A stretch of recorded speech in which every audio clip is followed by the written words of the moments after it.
All right, it is my pleasure to introduce Director of Project Management at Open Asset, Rochelle Ray. The digital or virtual stage is all yours. Thank you so much. Let me go ahead and share my screen. All right, give me a shout if that does not look okay, if you're not seeing my screen. Otherwise, we're going to get started as we have a lot to cover today. So, We're seeing your presenter view, why Rochelle. are you seeing my presenter view? I was like, I saw Eric come off of, Yeah, that's what are I you was gonna seeing that say. one? Perfect. There Okay. we Perfect, much go. better. Yep, we're good. Thank you. Well, at least you didn't see my notes because I didn't have any on this slide. All right, so we're talking about 6 ways to cut your proposal time in half and win more work today. You have three amazing speakers, right? We have Hillary Zonlak, our Director of Product here at Open Asset. Hillary and I work so closely together that I have deemed her an honorary AEC marketer. We also have Eric Liu, our Chief Product Officer, who joined us earlier this year and has an absolutely incredibly wonderful, strong vision for elevating the AEC industry and empowering AEC marketers. And I have been so excited to work with him over the last 8 months. My name is Rochelle Ray. I am the head of AEC Marketing Innovation at Open Asset.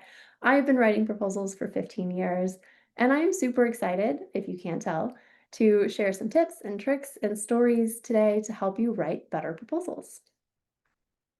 So what are we talking about today? Introductions, done. First, we'll be covering 6 strategies to help improve and speed up your proposal processes. And then we're going to take a look at some technology that can help us write better proposals by supporting that initial lift. And then we'll have about 10 to 15 minutes for Q&A. So without further ado, I'm going to kick it over to Eric to kick us off and set the stage. Thank you, Rochelle. So last year here at Open Asset, we conducted a huge research project where we reached out to over 1,000 AEC marketers just to get a better understanding on what kind of activities and responsibilities that they currently deal with on a day-to-day basis, as well as how much time they spend on each of these activities. And as you can see from this slide, it's a lot. I think when you look at this slide, it's a bit of an eye chart, but it really just speaks and illustrates just how much AEC marketing teams are responsible for on a day-to-day basis. And I think it's further exacerbated by the fact that a lot of marketing teams within AEC firms are quite small but mighty. So really, there's a lot of responsibility and accountability on each of the individual team members on these teams to just execute a lot on a daily basis. And when you look at this quadrant, if you go to the next slide, most of the AEC marketers that we polled said that they spent up to 74% of their time on business development. And that is a significant amount of time being spent specifically on this initiative. And again, this is on top of all the other responsibilities that AEC marketing teams are responsible for that you just saw previously on the previous slide. Some AEC marketer firms have the benefit of having dedicated BD teams, but a lot of our customers that we have tend to have marketing teams that do spend a significant amount of time on this, in addition to all the other responsibilities that they have. The next stat here that I would like to share is that 50% of proposals do not target the ideal customer profile, but are advanced anyways. This speaks to a firm's formal go, no-go process, and that sometimes, even if the data shows that this might be an opportunity that should be a no-go, they're still advanced anyways. And a lot of times I speak to customers, and tends to happen quite a lot. Sometimes it is a feeling that a principal or an owner might have. Sometimes it might be just pressure from a business to make sure that they kind of win more business, and help kind of drive up revenue. But again, this speaks to just this topic of making sure that we're evaluating fit in the right way. Like I said earlier, a lot of these marketing teams at AEC firms are small but mighty. So it's really, really important that we devote our precious resources on opportunities that we feel like we have a really great chance of winning, and not necessarily going after and pursuing opportunities that might not necessarily be the best fit for our AEC firms. And then the last stat I would like to share here is that 64% of the marketers that we polled said that they submit the proposal on the day of the deadline. I think this stat is often quite interesting because a lot of times when we share this stat with our customers, they feel like this stat should be a little bit more like 100%, which I think is very, very common to a lot of AEC firms out there. I think this stat just really speaks to the tight timeline, heavy deadline driven kind of stress that is the RFP response process today. It includes a lot of manual labor, but also just includes a lot of just tight turnaround times that is very common to the RFP response process. So when I look at all these stats, I think about what are some strategies and what are some process improvements that we can do today that can help alleviate some of these pain points? Is there technology today, like leveraging AI, that we can leverage that will help automate some of these manual processes just to regain some time back so that AEC marketing teams can be a lot more strategic and a lot more creative and really do what they do best instead of being bogged down by some of these manual tasks and processes that is kind of common to all of these initiatives associated with that today. So with that, I'll pass it off to Rochelle, who will definitely walk you through some 6 strategies today that you can start implementing that will help hopefully address some of these pain points. Back to you, Rochelle. Thanks, Eric. Yes, I have wow. I have 6 strategies, is what I was trying to say, that will help you write better proposals, manage your process better, but hopefully take down your stress levels. Like that's the ultimate goal, right? If we're less stressed, we do better work. So let's get started with our first strategy. Reducing manual work. So much of what we do as AEC marketers is a lot of manual stuff. It's a lot of repetitive tasks. It's a lot of administrative tasks. So this stuff is all about organizing and reusing our past content more effectively, which sounds simple, but if you have ever scrambled for the right piece of information at the last minute, then you probably know how much time can slip away. By reducing that manual labor of chasing and hunting and pecking and reworking things, you give yourself back a lot of time to focus on what actually moves the needle in proposals, and that's strategy and storytelling. So, we all know that proposals are expensive, but I think some of the biggest costs are what I'm going to call hidden, right? If you think about the hours that we lose searching for the right resume or the perfect narrative or a specific piece of data for a project sheet, like seriously, how big is this project or what is the actual cost of this thing? Is it 42 million? Is it 42.6 million? Is it 43 million? I don't know. We can also think about the duplicated effort when different people rewrite the same content in slightly different ways or rewrite it because they didn't know it existed in the past. This creates inconsistencies, this creates errors. This is a lot of additional work that nobody wants to be doing. And of course, this is stress near deadlines, right? When the team falls back on copying and pasting from the last submittal, whether or not it's really the right fit, that causes a lot of issues in our process. So these hidden costs don't always show up in our budget, but they absolutely impact your win rates and your team morale and your efficiency. So let's figure out how to deal with those. The best solution we have is to build a content library. This often feels like a very daunting task, right? But we can start by rounding up what we already have, like project sheets, resumes, proposal narratives. At the simplest level, this can literally just be folders. Create a folder for your project sheets, create one for resumes, one for topics, and then add parent files so that anybody who clicks in can very quickly see everything that's available. If you're ready for a little bit more structure, you can try tools like OpenAsset or Deltek or Uninet, which can give you more searchable, centralized access to this information. And again, if a proposal library feels overwhelming, you can do a quick win, right? Take a relevant PDF page from a past proposal and just save it somewhere central. And then you can come back to it later and restore it somewhere better. You can extract that information, but at least it is somewhere where everyone can get to it and they can reuse it very quickly. This makes it so you're not reinventing the wheel every single time. It's not perfect, but we're not looking for perfect, we're looking for progress. A caveat here is that stale libraries do stop being useful after a while. If your content is out of date, your team will, guarantee it, they will fall back to scavenging from the last best proposal that they touched.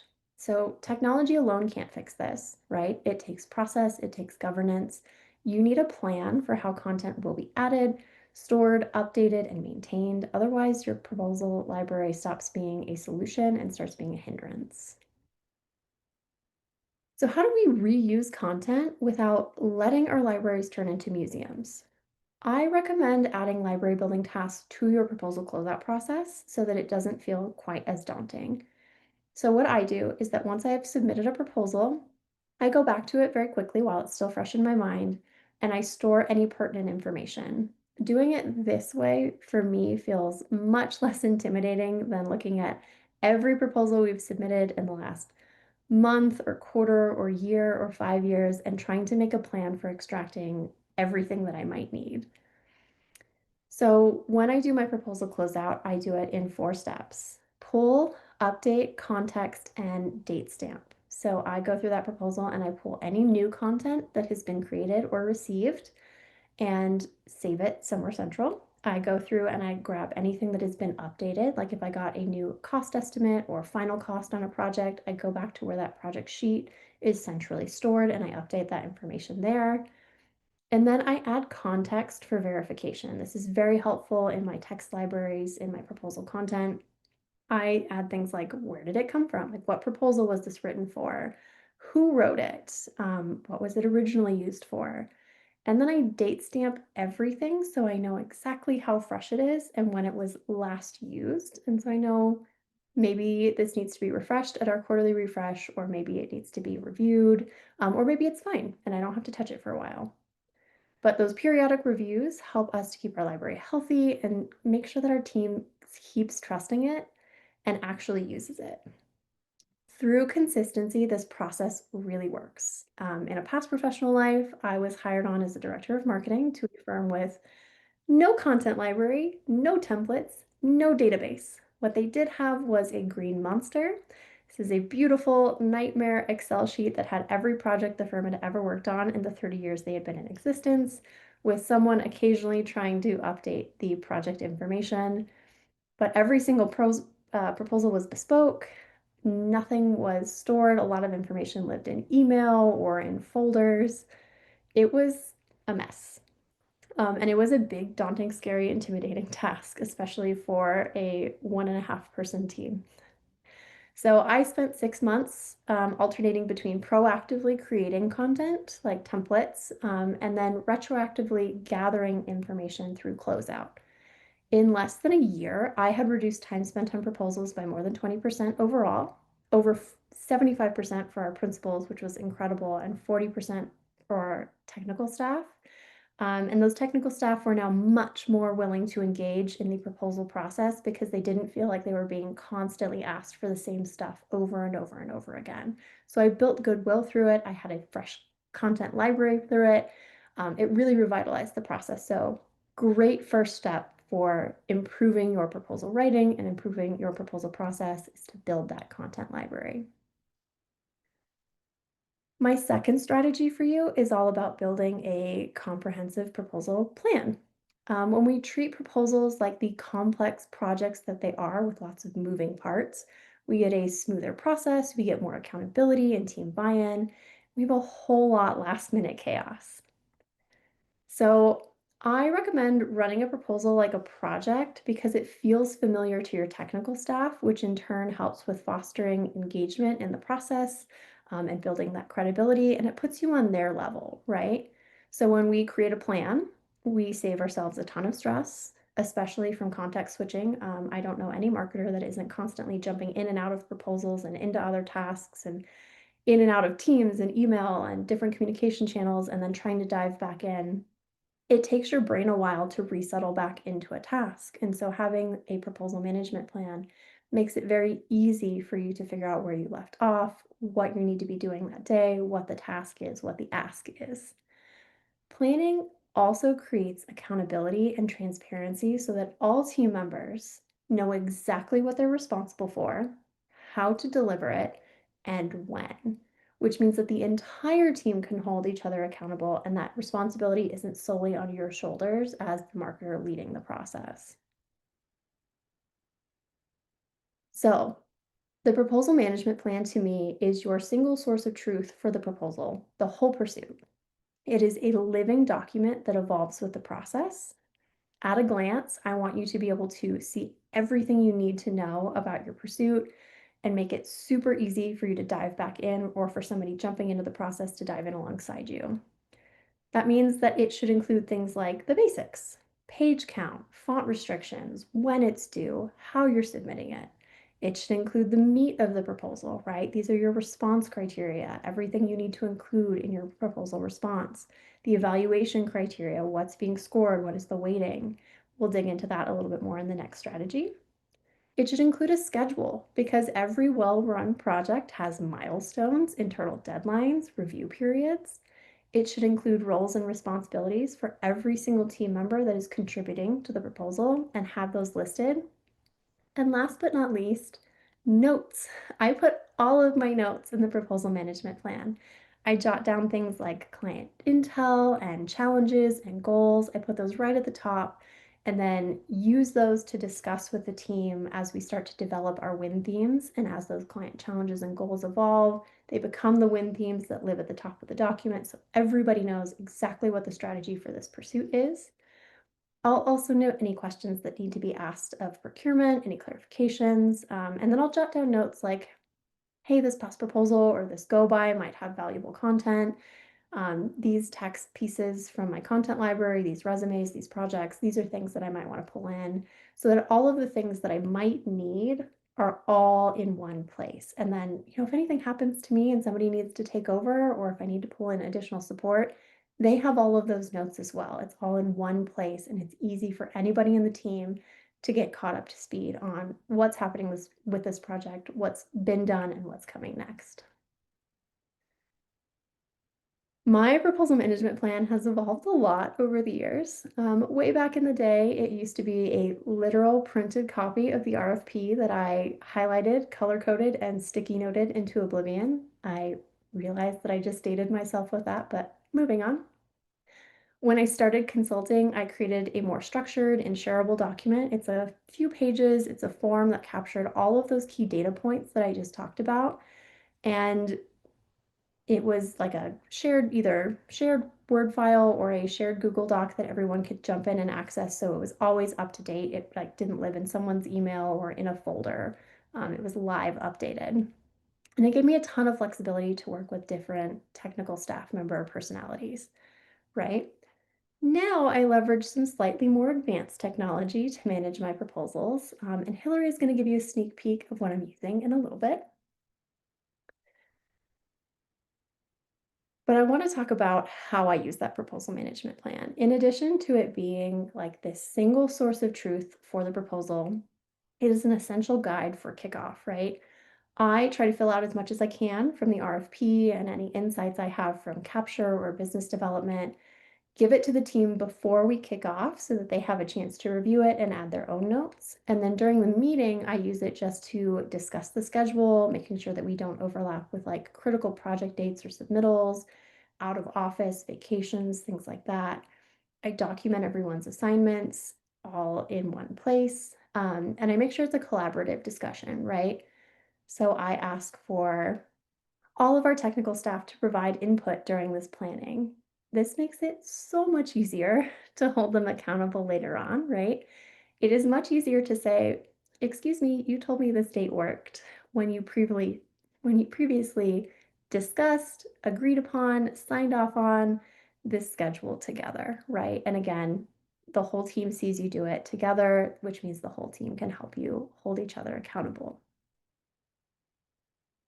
So our third strategy is to capture and track every single RFP requirement. This is our compliance matrix, right? It's built right into my proposal management plan.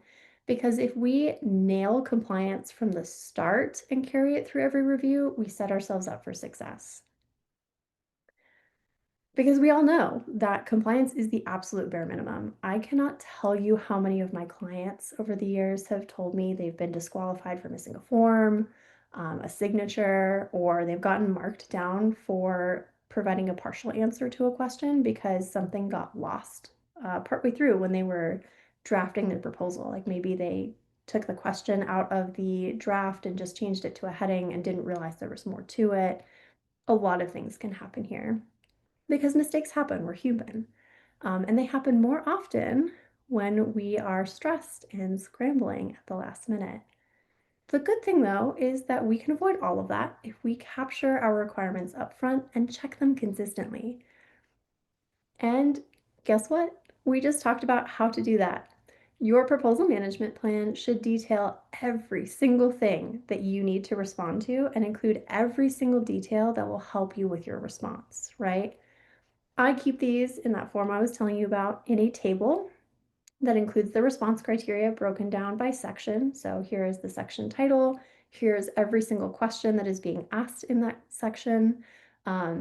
I also add information that might be supportive of that. So for example, if one of the response criteria is to describe our sustainable design strategies, and elsewhere in the RFP, the client has mentioned that they want this to be a LEED Platinum project, I note LEED Platinum under there. That way, whoever is working on that narrative knows to tailor it towards LEED Platinum. That just helps a little bit. I also will note the page maybe that the question has come from or that information has come from. That way, if we do need to reference the RFP source material for any reason, it's very easy, right?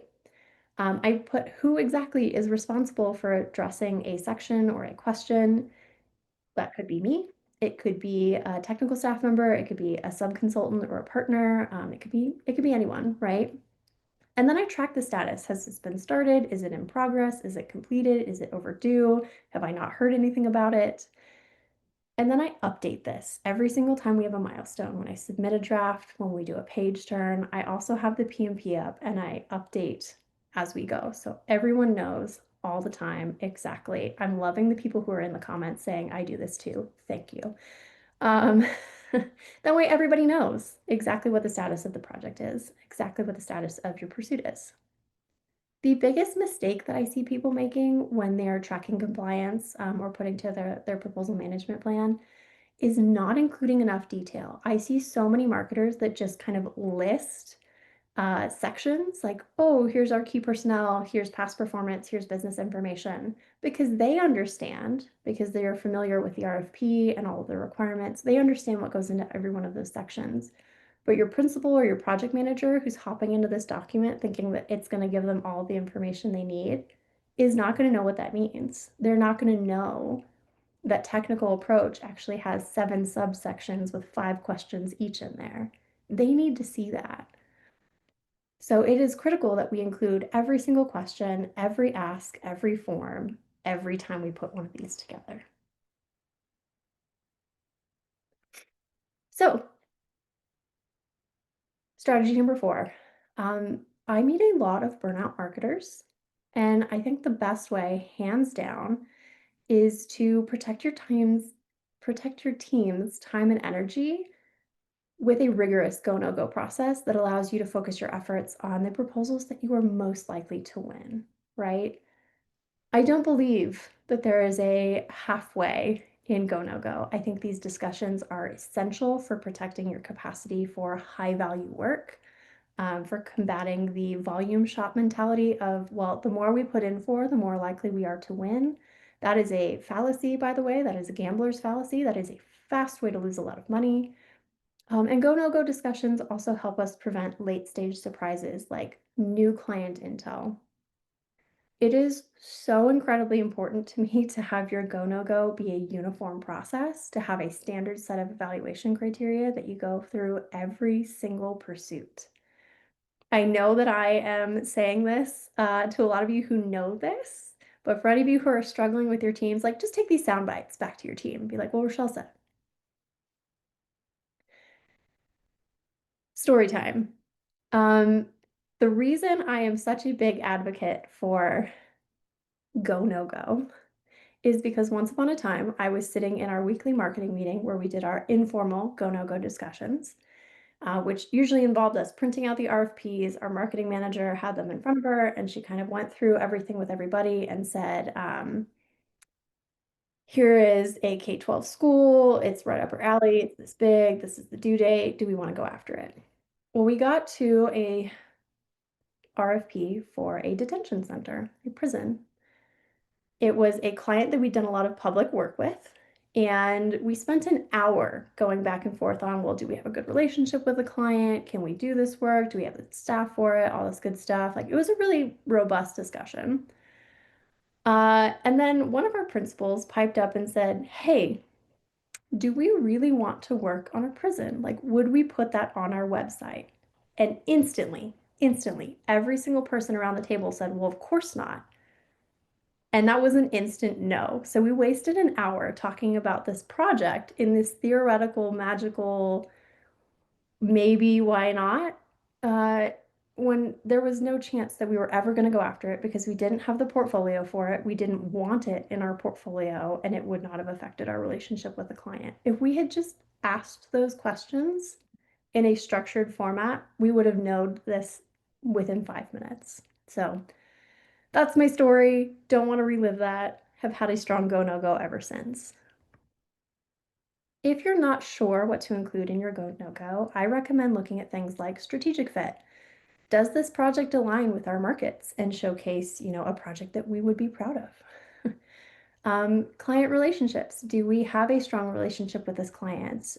Have we worked with them before? Were they satisfied with our work? Would we get a good reference from them? Competitive analysis. Do we have clear differentiators? Do we have a teaming partner that would give us an advantage? Are we the incumbent, or are we going up against an incumbent that's held this contract for the last 15 years? Operational capacity. This is a really big one for me. Do we have the staffing to do this? Do our marketers have capacity to take on another proposal? Do our technical staff have the availability to squeeze in writing a technical approach? Are they in town?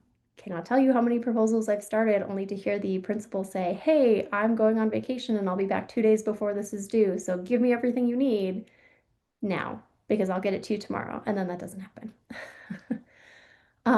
Also, do we have the minimum credentials? Do we have the licensure to go after this? Are we in the correct geographic location? Do we have everything the client is asking for? And then finally, probability to win. What is our honest estimate based on evidence, not hope? So what I do is I create a list of questions. I rank them 1 to 10. We go through it with the whole team. We're scoring 4 here, 10 here, 8 here. And then I average those out and I give myself a percentage score. And if it's, below a certain percentage, it's a no-go. If it's above a certain percentage, it's an absolute go. And if it's somewhere in the middle, we have additional discussions.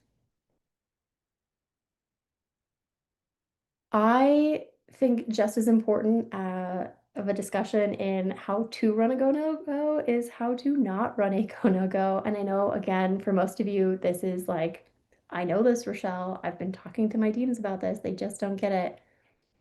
Soundbite it. Go no goes should not be informal conversations. This opens us up to allowing that gut reaction that takes us away from the data, right? We also need to make sure we have an uncheatable process. And by that, I mean more than one person needs to be involved in this. So it's not just like a principal or a project manager clicking through and saying like 10, 10, 10, 10, 10, we have a 100% chance of this. And everyone being like, oh, well, the go, no go said, go for it. You have to have the data to back it up. If you're going to say our team has 100% capacity to go after this, you need to show like, well, everybody is in town. Nobody has additional proposals to work on or other assignments. Everybody is going to be fully assigned to that. That's how you give that a 10 out of 10. If you have other stuff going on, 7, 6, 5, I don't know. It's less. Um, I literally met a marketer back in one of the SMPS regional conferences. We were sitting down to breakfast and she was just crestfallen. And so we started chatting and she was like, I just got results back on a proposal that we submitted. And she was very frustrated because they had had 2 go no goes where they had no goed this proposal. So they were a couple weeks into the process, had burned 3 weeks now, no going this thing, when someone stepped in and said he had a very strong gut feeling that this was theirs to lose. He couldn't tell them why, but he knew it was theirs. And he got the whole rest of the team to say, okay, he cheated the process. did not listen to the data, used his gut, everyone followed. And exactly what she had predicted happened. They shortlisted, but then the client told them you didn't have quite the right experience. You didn't have quite the right insights to take you over into winning territory. And she had detailed all of this in the data for the initial go, no go that tipped them into no. And the emotional gut reaction tipped them into go. So she was very, very frustrated, understandably, having spent, weeks trying to work on a pursuit that she knew they weren't going to win. Fifth strategy. This could be a 10-part series on its own because whether we like it or not, technical staff are essential to proposal success, but they sure can make it difficult to collaborate with them. This is probably the least shocking statistic in proposals. Collaboration with SMEs, our subject matter experts, is the #1 pain point for proposals 5 years running. This is according to the Lupio State of Proposals that comes out in like the spring every year. #1 problem, our technical staff will not engage with us. I think part of this is a perception issue. I had a client once say something that they meant as a compliment to me, but I found deeply frustrating. And the more I reflect on it, the sadder it makes me. But they told me, Rochelle, I've been doing this for years, and you were the first person I've met that I felt confident can actually do the job. And initially I was like, thank you. I really like being told I'm good at my job. But then I thought, this person has been doing this for 20 or 30 years. They've probably worked with a lot of marketing coordinators. And I guarantee all of those marketing people were good at their jobs. What I think happened and what I think the breakdown was is not providing that transparency into the proposal process and that understanding of here's what I do, here's what you do, and here's how they come together to make magic happen. Anytime I get a compliment for doing my job, it is because I have done that. So I want us collectively to stop thinking, our technical staff are busy, they don't like or understand marketing, they think we just make things pretty. I know they do. They think we just do magic. We do. But this results in blame and delays and our technical staff ghosting on us. I want us to try thinking about our job as it is our job to make participation easy. I want us to think that we are trying to get a result of collaboration and partnership. And I know some of you are probably coming at me in the comments. I'm not saying we have to handhold our SMEs or baby them through the process. I am saying that we need to pay them the same courtesy that we expect, clear instructions and requests with easy opportunities for engagement. So, for example, instead of, hey, can you write this technical approach, and then sending them off to do it and hoping that they do a good job, try setting them up for success, right? Send them context. Like, here is some information from the capture, like our business developer has all this information on the client. Here's their hot buttons, the things they care about. Here's some information from the evaluation criteria. It's kind of obvious in the RFP that they care more about this than this. Give them a specific ask, like I need 2 to 3 bullets on our QA/QC plan and schedule risk mitigation, or I need a paragraph on like how we're going to use BIM on this project specifically. Give them structure like format and length. I need 200 to 250 words, or I need bullets and a diagram. I need an issue maps that shows this. Tell them exactly when it's due and then check in on it, right? I want a draft by Wednesday at 2 so that I can get it into my draft for tomorrow. And we're going to do a 10-minute review with the full team on Thursday, right? The more specific your input is, the better the output. The more people you discuss this in front of in that kickoff meeting and the proposal management plan, the more accountability that you have and the more likely you are to get more information back. Meet them where they are within reason. This is, again, probably the #1 place where I get kudos on my process. That is the only difference I see between how I work and how others work. Different people have different communication styles, so it's really important to identify what those are and then help them, right? Within reason, of course. I often tell a story of an architect who liked to print out his proposals, hand mark up the drafts, carefully take a picture, and then text them to me and say, here are my edits, Rochelle. No, thank you. That makes it really hard for all of us. I've now taught him how to use Adobe and the notes and the comments, and he has someone in his office that helps him with this, and it's just a better process for all of us. So every positive interaction that you can make leads to better future outcomes. So if you're struggling right now, if your SMEs are not sending you content, if they're ghosting you, or if they're being really strugglesome, just made that word up. Every time you take a step to make it easier for them, to make it better for all of you, it's going to improve that relationship with them, and it's going to get better iteratively. So if you show up prepared and know exactly what you're asking of them and help them, if you deliver your drafts on time, if you provide good feedback and take their feedback faithfully, if you credit them in debriefs like, hey, this person did a really good job on the technical approach. We scored really high there. This is amazing. Thank you. You're going to get faster and better responses next time. Finally, strategy number 6, technology. Obviously, we have to talk about tech. It's everywhere, but we have to use it correctly, right? Technology is not a silver bullet. Eric loves to talk about this, so shout out to Eric. Technology can make a good process better, but it cannot magically fix a broken process. So it's very important for us to choose tools that solve an actual challenge that we have, not just tools that are shiny and new or trendy, right? We also should not expect immediate adoption of technology. I still can't get some of my technical staff to work in a collaborative Google Doc, and that's an old technology, right? But it was a broken process, so we have to fix it, build up that collaboration, build up the understanding of why this is important, and then we get adoption. So, good places to look for added value with your technology: content libraries, compliance tracking, collaboration. I think I've said enough on technology, so I would love to see some in action. Hillary, are you ready to show us some new tech in practice? Oh my goodness, Rochelle, I am so ready.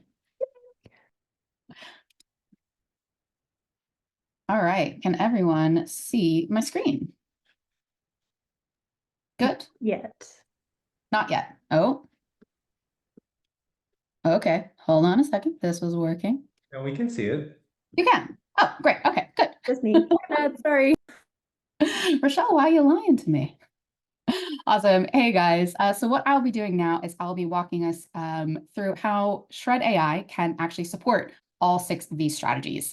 So then you can spend less time on some of the tedium that you may find in proposals and more time on what makes them rewarding for you. The creativity, the finding that win and weaving it through, the fun parts of proposals.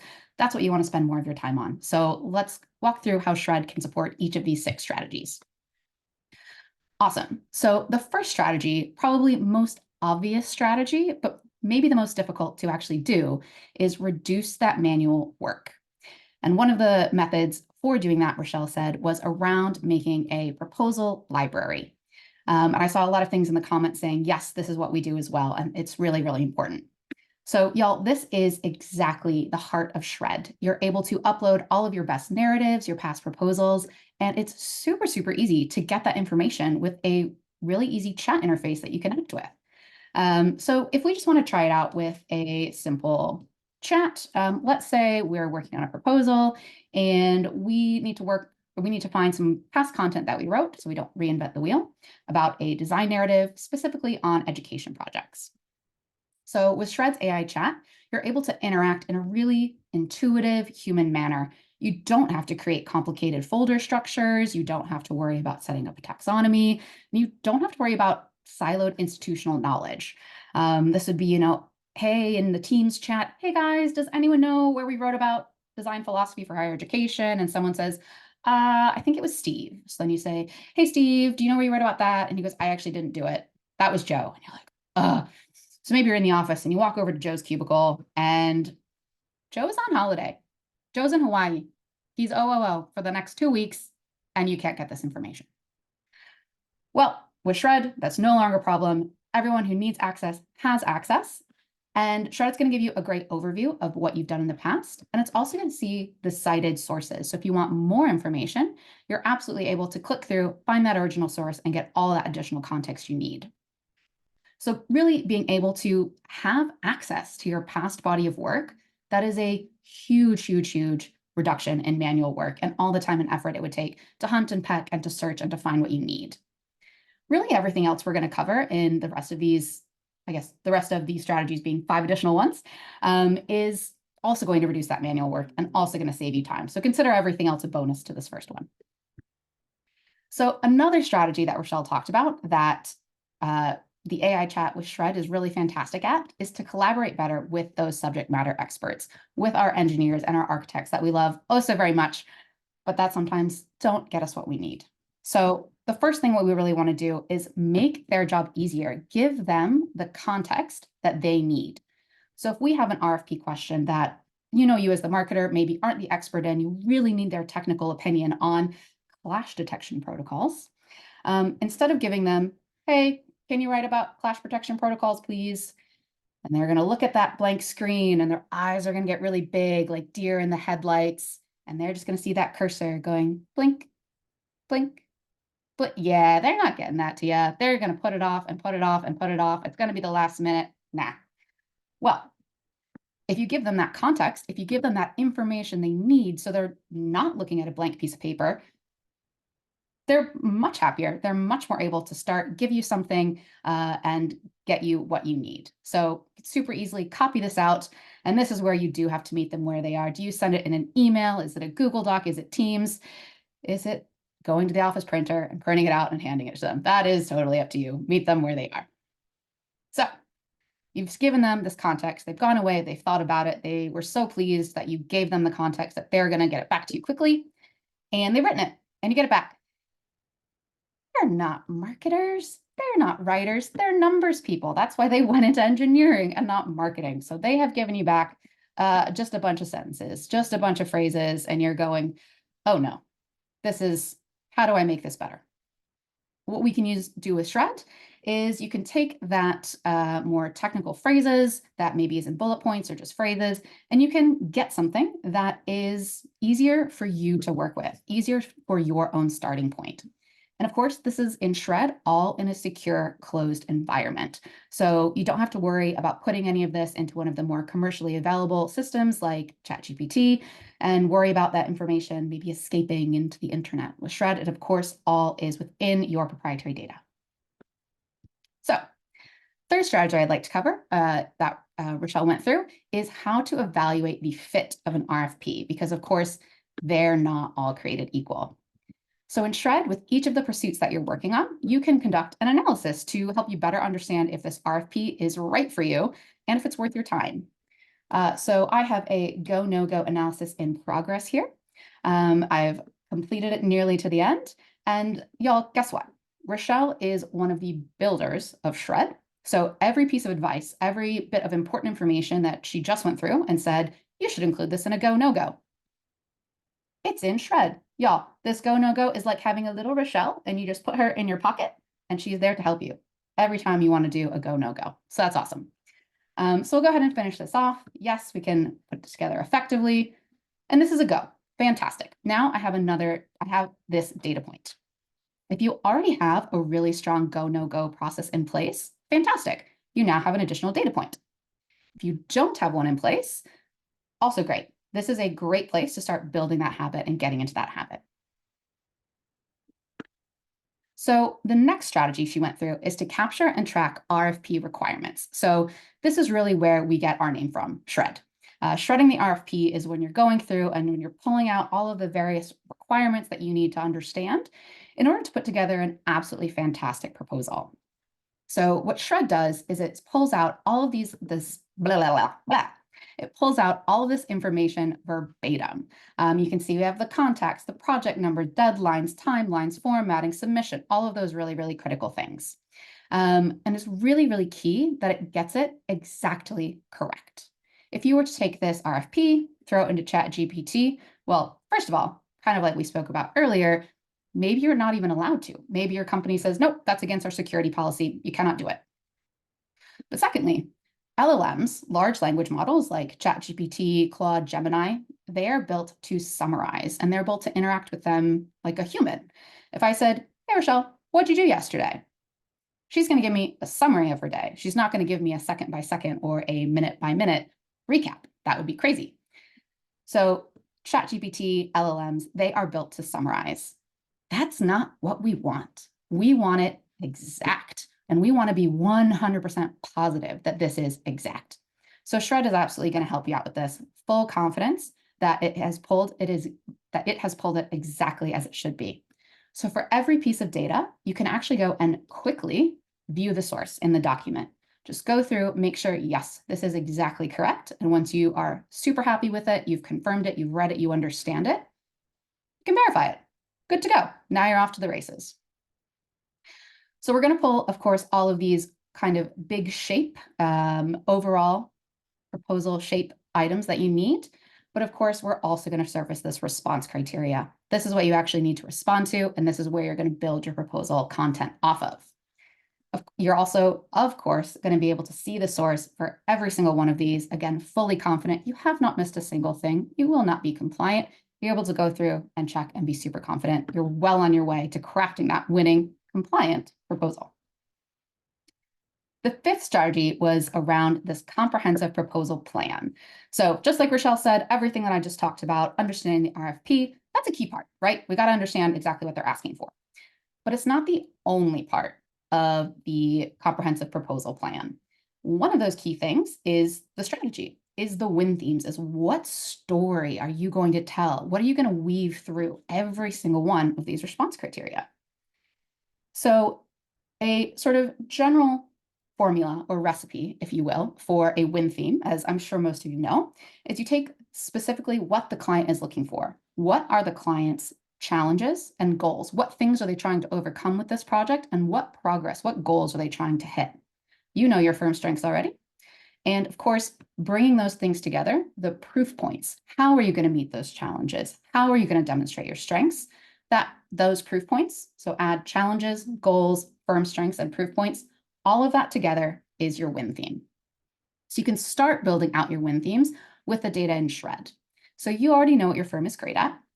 Shred is going to take a look at this RFP and it's going to analyze it and start to pull out those challenges and goals for you. It's going to read between the lines, maybe some of the things that it said sustainability 87 times. Sustainability is probably really important to the client. It's going to be able to pull all that out and start to service these client challenges and goals. Combined with your firm core competencies, you know that those were nearly there to a winning win theme. But those proof points is really where we start to bring Open Asset and Shred together in a beautiful winning harmony. So you'll be able to start pulling your project experience directly from Open Asset. Say, hey, these are 3 projects in which we already overcame those challenges. Here are some employees that we have on the team that are super excited to help you meet this goal.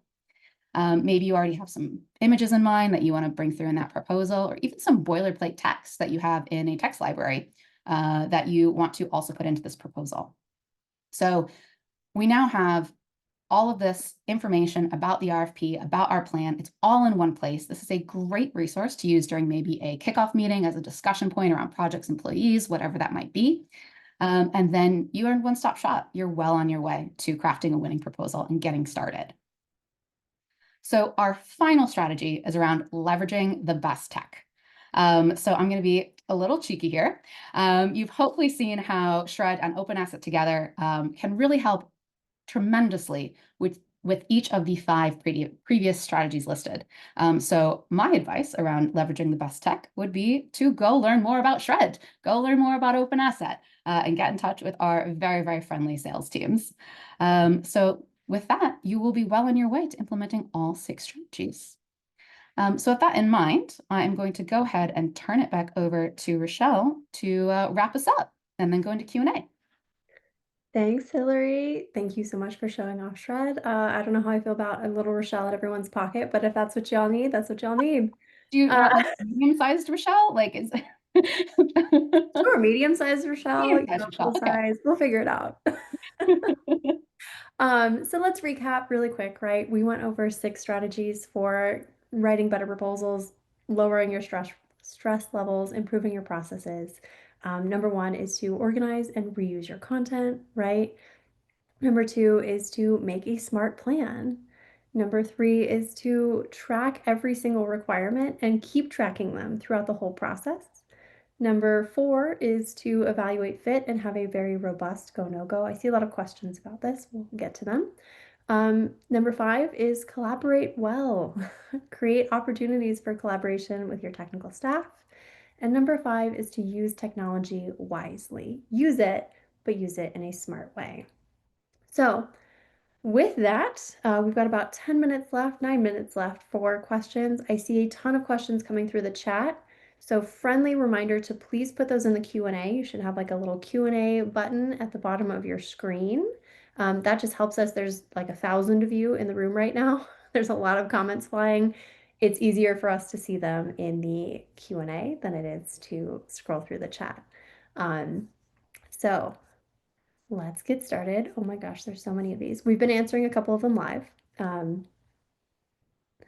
I want to answer 2 of these in one. They're both about go, no go, and then I'm going to kick some product related questions over to Eric and Hillary. But someone asked, what do you do when you have a rigorous go, no go, but your leadership team who helped craft it doesn't follow it or minimizes it? And on the flip side of that, someone asked, for marketing teams with marketing and BD teams, who is the best fit to lead it? I feel like go, no go needs to be a collaborative process. I think if any one person or any one department has the power to override or belittle the process, then it has been created to be cheated, right? And it is not set up for full buy-in. So I think that would warrant a very heavy discussion with your leadership on going through your little list to feel better about things. If that's how they feel, then I would be, as someone mentioned in the comments, very, very carefully tracking who is winning, how their go, no goes are going, who is losing, and what their go, no go scores were, and then using that data to throw it back at the team. So just wanted to clear that up because that's a pretty common thing, is that the go, no go hasn't been set up in a way that works for everybody. There are some questions here, Hillary and Eric, about whether Shred rewrites something or pulls information directly. So someone asks, in the initial example that you showed, Hillary, not the one where you asked it to specifically rewrite something, but did it pull information directly from the PDF without rewriting, or did it summarize it? So when you're working with the AI chat, that is going to be a bit more similar to a kind of more traditional chat GPT style experience. It would really be totally up to the prompts that you are asking it. If you said, hey, give me a summary or tell me about this, it's probably not going to give you something exact because that's not what you asked it.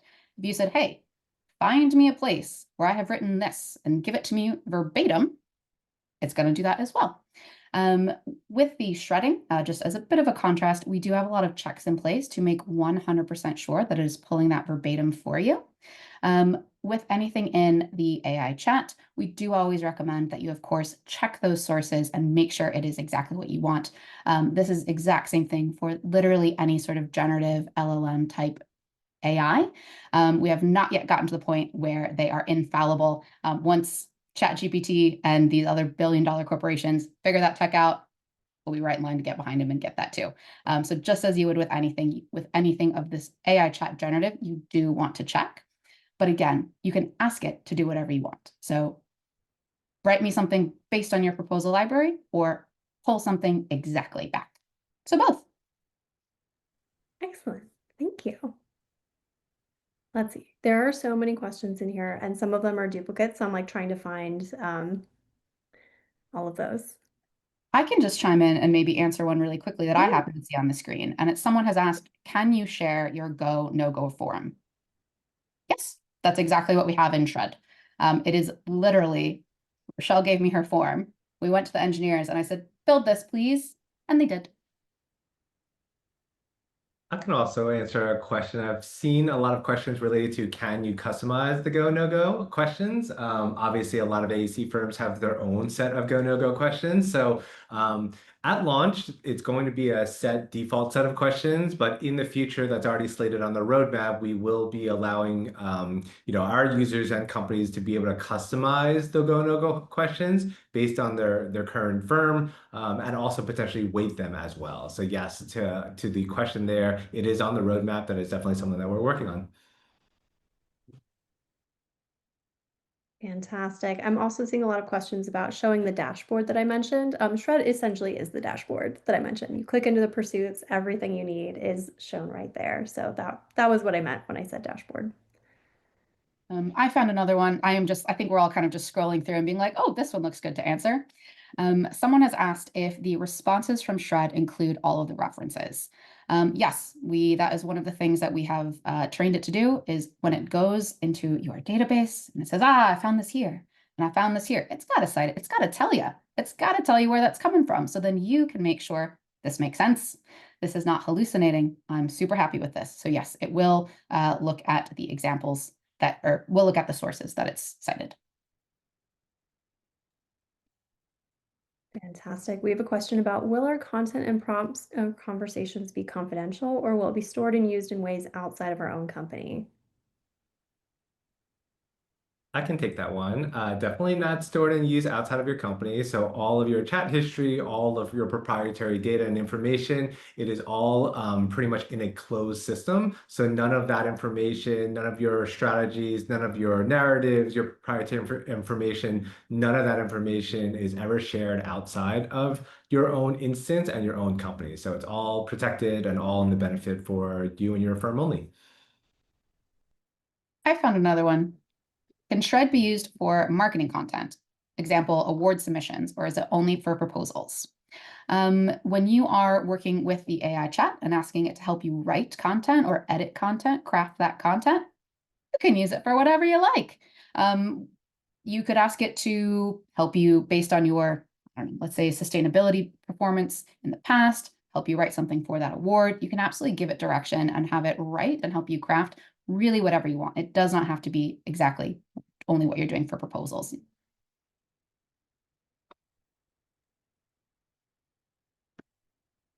Awesome. There's one here about encouraging accountability with project managers when it comes to requirements. What's their responsibility? What's yours? I think that needs to be decided in your kickoff meeting. That's where I make it very clear. Project manager is responsible for drafting the initial technical approach. Marketing's responsibility is to go through and edit it, or marketing's responsibility is to provide initial content, and project manager needs to review it. Like, however your firm works, that needs to just be detailed and made clear at the very beginning. I have two that are super quick and easy answers, so I'll just do two at once. One of them is, would the technical staff have to have a license to access Shred AI? The answer is yes, but the good news also is unlimited users. So whoever you decide you want to give access to for Shred, go for it. Totally up to you. You're fully in control. So check, easy answer. The second super easy answer is, are open asset reps willing to meet with us if we want to pick their brains on how to best craft adopting open asset program to our leadership teams? Yes, yes, yes, yes, yes, yes, yes, yes. Easy, easy yes as well. You'll be able, I think there's probably some links going on in the chat. There's a link on the screen. We'll send you this information that you need.